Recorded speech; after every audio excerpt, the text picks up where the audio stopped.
सूरज पश्चिम की ओर ढल रहा था। दूर खेतों में बैल चर रहे थे और औरतें घड़ों में पानी भरकर घरों की ओर जा रही थीं। लेकिन उस गांव की फिजा में कुछ अजीब सा डर था।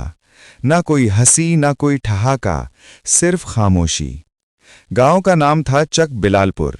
यहां बरसों से चौधरी कमाल का राज था। चौधरी साहब के पास जमीनें, रसूख और हर दफ्तर में जान पहचान थी। उनके इशारे पर पुलिस हरकत में आती और गांव वाले चुप रहते। उसी गांव में एक गरीब किसान अकरम अपनी बीवी हसीना और 2 बच्चों के साथ रहता था। अकरम की सबसे बड़ी गलती ये थी कि उसने चौधरी के दबाव में आकर अपनी जमीन बेचने से इनकार कर दिया था। एक शाम जब वो खेत से लौटा तो उसका घर जला हुआ था। हसीना और बच्चे घायल हालत में रो रहे थे। गांव के लोग इकट्ठा थे, मगर कोई कुछ नहीं बोल रहा था। अकरम चिल्लाया, ये किसने किया? बूढ़ा नजीर बोला, बेटा सब जानते हैं, मगर जुबान बंद रखो, वरना कल तुम्हारा भी यही हाल होगा। अकरम ने ठान लिया कि वो थाने जाएगा। लेकिन जैसे ही वो पहुंचा, थानेदार राशिद ने उसे डांटते हुए कहा, अकरम, चौधरी साहब का नाम जुबान से मत निकालना, वरना झूठे केस में अंदर कर दूंगा। अकरम मायूस होकर बाहर निकला। उसकी आंखों में सिर्फ एक उम्मीद बाकी थी, शायद ऊपर वाला किसी दिन इंसाफ दिखाए। 2 दिन बाद पूरे जिले में खबर फैल गई। जिले में नई एसपी तैनात हो रही हैं, SP Zainab Khan. Police line में सभी अफसर जमा थे। ज़ैनब खान जीप से उतरी। ऊंचा कद, सादा यूनिफॉर्म, चेहरे पर गरिमा, लेकिन आंखों में बिजली। उन्होंने सीधे कहा, यह थाना जनता की हिफाजत के लिए है, किसी जमींदार या सियासी आदमी के नौकर बनने के लिए नहीं। सभी खामोश रहे। कुछ ने नजरें झुका लीं। पहले ही दिन ज़ैनब ने सभी केस फाइलें मंगाईं। अकरम की शिकायत एक फाइल में दबी हुई थी, जिस पर लिखा था, कार्यवाही ना करें। ज़ैनब ने फाइल उठाई और पूछा, यह केस बंद क्यों किया गया? थानेदार राशिद हिचकिचाया, मैडम, वो झूठा केस था, कोई सबूत नहीं मिला। ज़ैनब बोली, सबूत नहीं मिले या तुमने ढूंढे नहीं? कल सुबह मैं खुद मौके पर जाऊंगी। अगले दिन ज़ैनब बिना किसी प्रोटोकॉल के चक बिलालपुर पहुंची। सिर्फ 2 कांस्टेबल साहब थे। गांव में उनके पहुंचते ही सब हैरान रह गए। औरतें दरवाजों के पीछे से झांकने लगीं। ज़ैनब सीधे अकरम के पास पहुंची। मैं एसपी ज़ैनब खान हूं, तुम्हारे केस की दोबारा जांच होगी। अकरम ने कांपती आवाज में कहा, मैडम, अब कुछ नहीं चाहिए, बस बच्चों को सुकून दे दीजिए। ज़ैनब बोली, अकरम, खामोशी जालिम की ताकत है, जब तक तुम बोलोगे नहीं, इंसाफ नहीं मिलेगा। अकरम की आंखों में पहली बार उम्मीद झलकी। तभी एक जीप तेजी से आई। उसमें चौधरी कमाल और उसके गार्ड थे। चौधरी ने मुस्कुराते हुए कहा, मैडम, गांव के झूठे मामलों में वक्त बर्बाद ना करें, ये लोग हमें बदनाम करने के लिए कहानियां बनाते हैं। ज़ैनब ने शांति से कहा, चौधरी साहब, सच और झूठ का फैसला अब अदालत करेगी, ना आप ना मैं। चौधरी के चेहरे पर पहली बार सन्नाटा छा गया।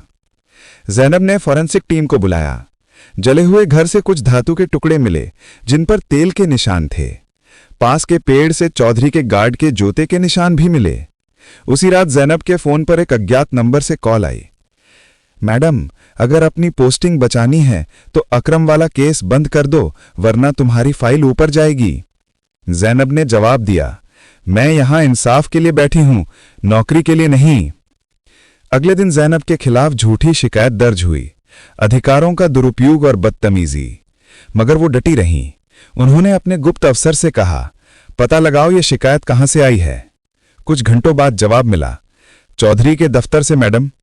रात को ज़ैनब अकेली खेतों की ओर निकलीं। उन्हें खबर मिली थी कि चौधरी के लोग अकरम की जमीन पर कब्जा करने आए हैं। वो पहुंची तो 4 गुंडे खेत जला रहे थे। ज़ैनब चिल्लाईं, पुलिस, हथियार नीचे रखो। उन्होंने भागने की कोशिश की, मगर एक पकड़ा गया। ज़ैनब ने सख्त लहजे में पूछा, किसने भेजा है तुम्हें? वो बोला, चौधरी साहब ने, मगर हमारा कसूर नहीं, हम मजदूर हैं, हुक्म मानना पड़ता है। ज़ैनब बोली, हुक्म मानना तुम्हारी मजबूरी है, मगर जुल्म रोकना मेरा फर्ज है। अगले दिन पूरे गांव में खबर फैल गई। एसपी मैडम ने चौधरी के आदमी पकड़ लिए। जिले के डीसी, जो मंत्री के दोस्त थे, ने फोन किया, मैडम, आप हद से बढ़ रही हैं। चौधरी साहब हमारी पार्टी के अहम सदस्य हैं। केस बंद कर दें वरना ट्रांसफर हो जाएगा। जैनब ने कहा, सर, मैं अपना फर्ज निभा रही हूं। अगर ट्रांसफर भी हो गया तो सच्चाई की गवाही तो रह जाएगी। फोन बंद करके जैनब ने खुद से कहा, यह मुल्क औरतों के लिए मुश्किल जरूर है मगर नामुमकिन नहीं। उसी शाम हसीना पर हमला हुआ। जैनब तुरंत अस्पताल पहुंची। हसीना की हालत नाजुक थी। वो रोकर बोली, मैडम, चौधरी के लोग कहते हैं केस वापस ले लो वरना बच्चों को मार देंगे। जैनब ने उसका हाथ पकड़कर कहा, तुम्हारे बच्चे अब मेरे बच्चे हैं, कोई उन्हें हाथ नहीं लगा सकता। कुछ दिन बाद अदालत में मुकदमा शुरू हुआ। चौधरी के वकीलों ने झूठे सबूत रखे, लेकिन जैनब ने हर झूठ के सामने असली सबूत रख दिए। गवाह पहले डर गए, मगर जब जैनब ने कहा, अगर आज तुम चुप रहे तो तुम्हारे बच्चे कल गुलाम बनेंगे, तब एक बूढ़ी औरत उठी। मैं गवाही दूंगी, मैंने चौधरी के लोगों को घर जलाते देखा था। फिर एक एक कर पूरा गांव बोल उठा। अदालत में हंगामा मच गया। चौधरी के चेहरे का घमंड टूट गया। जज ने फैसला सुनाया, चौधरी कमाल और उसके साथियों को उम्र कैद की सजा दी जाती है। चकबेलापुर में पहली बार खुशी देखी गई। बच्चे खेल रहे थे, औरतें मुस्कुरा रही थीं और अकरम अपनी नई जमीन पे हल चला रहा था। जैनब थाने के बाहर सूरज को देख रही थीं। कांस्टेबल नासिर ने कहा, मैडम, आपने कमाल कर दिया, पूरे जिले में आपकी मिसाल दी जा रही है। वो मुस्कुराई और बोली, मैंने कुछ नहीं किया, बस डर तोड़ा है। ये गांव हमेशा से आजाद था, बस उसे याद दिलाने की जरूरत थी। और फिर वो जीप में बैठी अगले गांव की ओर रवाना हो गईं, जहां शायद कोई और अकरम इंसाफ का इंतजार कर रहा था।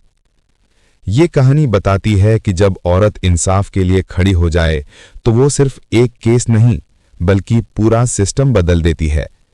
एसपी जैनब जैसी हर वो औरत जो जुल्म के सामने डट जाए, वो एक चिराग है जो अंधेरे में उम्मीद जलाती है।